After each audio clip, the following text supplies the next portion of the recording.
Hello friends, welcome to easy learning with Subitha. Kerala PSC ടെസ്റ്റിൻ്റെ mental ability and reasoning എന്ന ഭാഗത്ത് സ്ഥിരമായി ചോദിക്കാറുള്ള ക്വസ്റ്റ്യൻസ് ആണ് കാലണ്ടർ ക്വസ്റ്റ്യൻസ്. ചിലർക്കെങ്കിലും ഇത് ബുദ്ധിമുട്ടായി തോന്നാറുണ്ട്. ഇന്നത്തെ വീഡിയോ അതിനെ പറ്റിയിട്ടുള്ളതാണ്.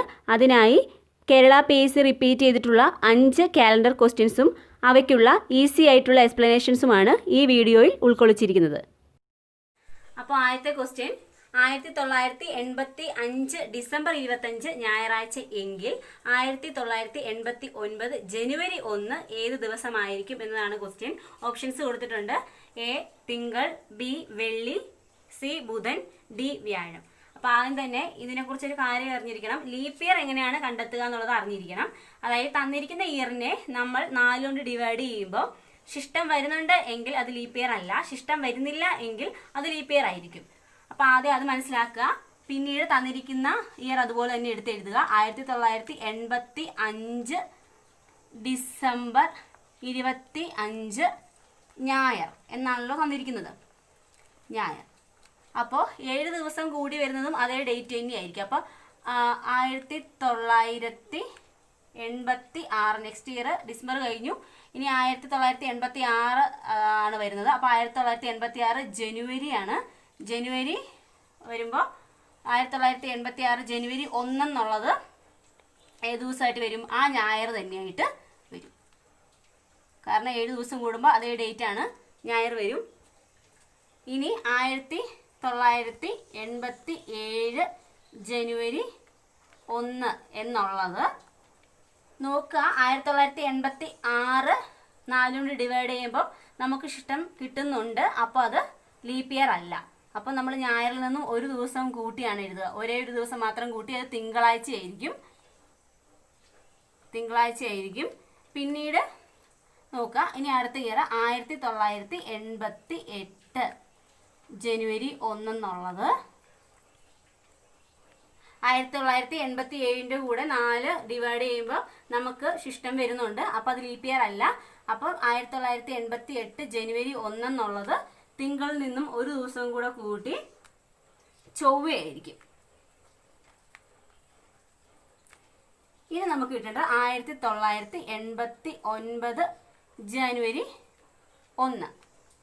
ഇത് നോക്കുക. 1988 4 കൊണ്ട് ഡിവൈഡ് ചെയ്യുമ്പോൾ തീർച്ചയായിരിക്കും ശിഷ്ടം കിട്ടില്ല. അപ്പോൾ അത് ലീപ്പ് ഇയർ ആണ്. ലീപ്പ് ഇയർ ആയതുകൊണ്ട് തന്നെ 2 ദിവസം അധികരിച്ചായിരിക്കും അടുത്ത ഇയറിൽ ഇതേ ഡേറ്റ് വരിക.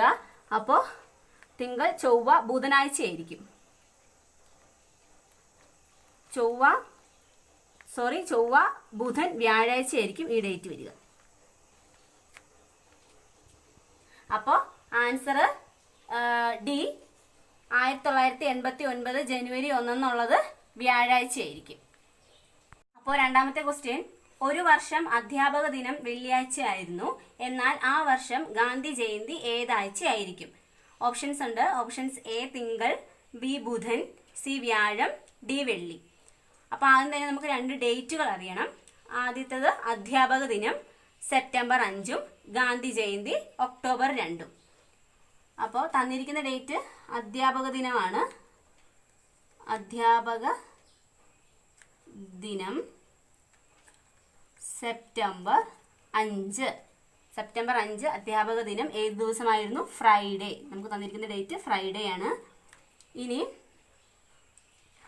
ഇനിയാണ് നമുക്ക് ചെയ്ത് നോക്കാനുള്ളത്.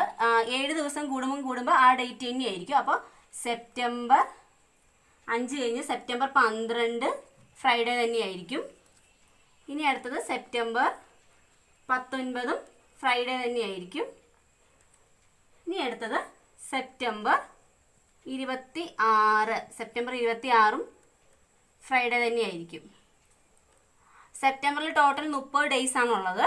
അപ്പോൾ 26 കഴിഞ്ഞ് 30 എത്തുമ്പോൾ സെപ്റ്റംബർ 30 എന്ന് പറയുന്നത് സെപ്റ്റംബർ 30 ചൊവ്വാഴ്ചയാണ്. സെപ്റ്റംബർ 30 ചൊവ്വയാണ്. അപ്പോൾ അടുത്ത മാസം ഒക്ടോബർ 1 എന്നുള്ളത് ബുധനാഴ്ച ആയിരിക്കും. ഒക്ടോബർ 2 എന്നുള്ളത് വ്യാഴാഴ്ച ആയിരിക്കും. അപ്പോൾ നോക്കുക, ഇങ്ങനെയാണ് ചെയ്യേണ്ടത്. 7 ദിവസം കൂട്ടി വന്ന് അവസാനം ആ മാസം കംപ്ലീറ്റഡ് ആയി. പിന്നീട് ഒക്ടോബർ 1 എന്നുള്ളത് ബുധനാണ്, ഒക്ടോബർ 2 എന്നുള്ളത് വ്യാഴമാണ്. അപ്പോൾ ഓപ്ഷനിലുണ്ട് ഓപ്ഷൻ സി ആണ് ഒക്ടോബർ വ്യാഴം. അപ്പോൾ ഈ ക്വസ്റ്റിൻ്റെ ആൻസർ ഒക്ടോബർ 2 എന്നുള്ളത് വ്യാഴാഴ്ച, അതായത് ഗാന്ധി ജയന്തി വ്യാഴാഴ്ച ആയിരിക്കും. വീഡിയോയുടെ ലെങ്ത് കാരണം അടുത്ത 3 ക്വസ്റ്റ്യൻസ് അടുത്ത പാർട്ടിലാണ് ഉൾക്കൊള്ളിച്ചിരിക്കുന്നത്. അപ്പോൾ മറക്കാതെ അടുത്ത പാർട്ടും കൂടെ കാണാൻ ശ്രമിക്കുക. വീഡിയോ ഇഷ്ടമായെങ്കിൽ എൻ്റെ ചാനൽ സബ്സ്ക്രൈബ് ചെയ്യുക, തൊട്ടടുത്തുള്ള ബെൽ ഐക്കൺ ക്ലിക്ക് ചെയ്യുക, ലൈക്ക് ചെയ്യുക, ഷെയർ ചെയ്യുക, കമൻറ്റ് ചെയ്യുക. താങ്ക്